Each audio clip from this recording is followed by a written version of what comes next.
So what is the situation in the hotel where you are now? When we last spoke to you, you had heard random gunfire outside. You'd also mentioned that one or two Gaddafi loyalists had come inside the hotel for medical treatment. What's the latest? The situation's gotten more tense. More members of the previous hotel staff and security and the media group that was responsible for us have returned with guns, obviously, because they were fighting. These are volunteers, they're not soldiers. They returned with news from the fighting, and the picture they have given us is not a picture of loss, and they were very confident. And I believe, I'm sorry to say I couldn't go further, one of them might have been killed in front of the hotel. This is a possibility. I cannot confirm it right now because there are snipers still in the hotel.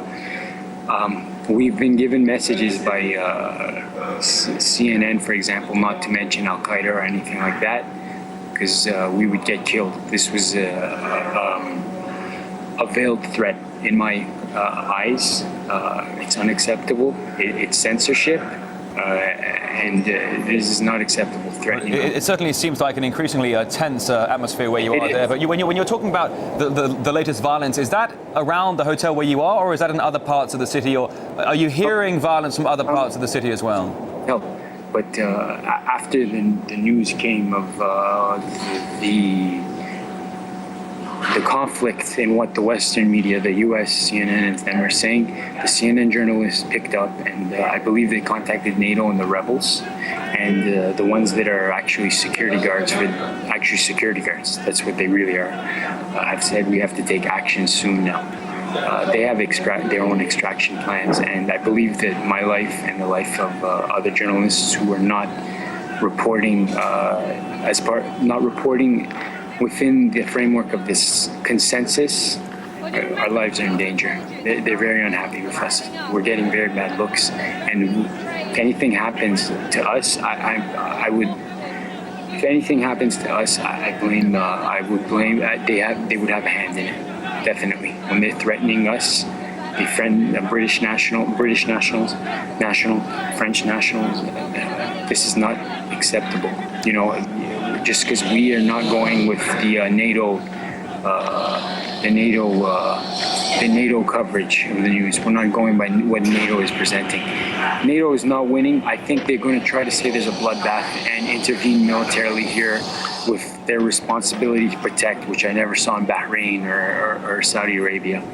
And they're saying there's Qatari troops caught here. You know, this is the people we saw are saying Qatari troops are caught here. They were very confident. And to be honest with you, I was a little emotional seeing one of them because he's a young man and he worked here, you know. And one of the journalists was very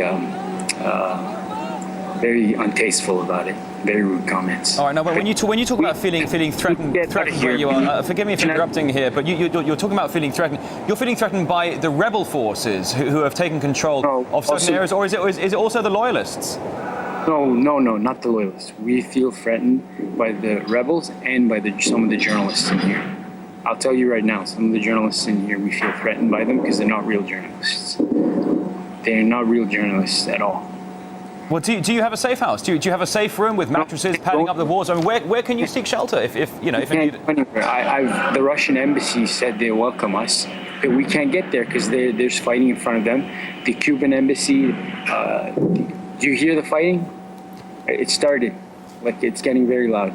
They're coming here. God knows, God knows what can happen, but it's very important that the real international community, not NATO countries, take action to get us out of here. All right, now you're just asking me if I hear the latest gunfire. Was that gunfire or was that possibly NATO bombing? There was gunfire. I haven't heard NATO bombing. It sounds like gunfire to me. All right, now you did say earlier that you heard some bombing. You heard some bombing earlier, but is it in the immediate vicinity of your hotel? I mean, is your neighborhood, so to say, under siege? Is my neighborhood under siege? We have snipers here. Somebody was shot. I don't know if they're dead. I'm sorry to say I could not go out that far to check. And once that person was shot, they left in their cars very fast. But they'll come back. Well, the message was we are hearing, maybe I'm letting you know that the messages we are hearing on the ground are conflicting with what the reports say, what Al Jazeera is saying and what CNN is saying. and I think they're very upset. They're very upset that that things are not going the way they want. All right. Well, listen, we'll try and check in with you later. Journalist Madi Nezem Roya, live for us there in Tripoli. Many thanks indeed.